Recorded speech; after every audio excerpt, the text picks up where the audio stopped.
So I've had a lot of issues with my robot vacuum just making a lot of noise when it's trying to turn, and I grabbed a flashlight and I could see there's a lot of debris down in the bottom here.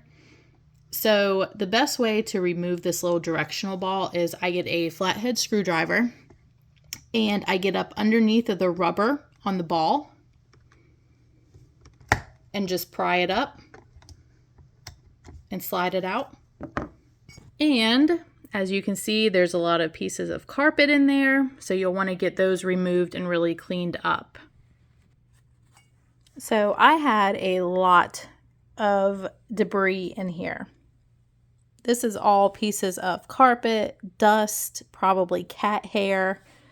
So now that is all cleaned out. I took a very damp rag and just kind of moved it around in here too to get any other debris that might be left.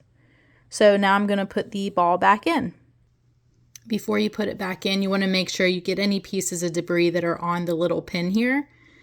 And very simple, you just push it in the top, push each side down until you hear some clicks, and you are back in business.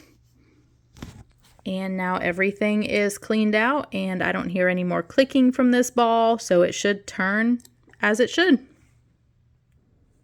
So now that I have everything back together, we're going to test to make sure this thing will actually turn.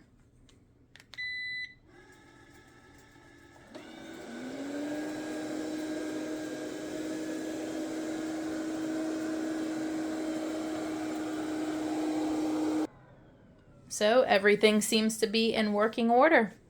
That's good news. Thanks for watching.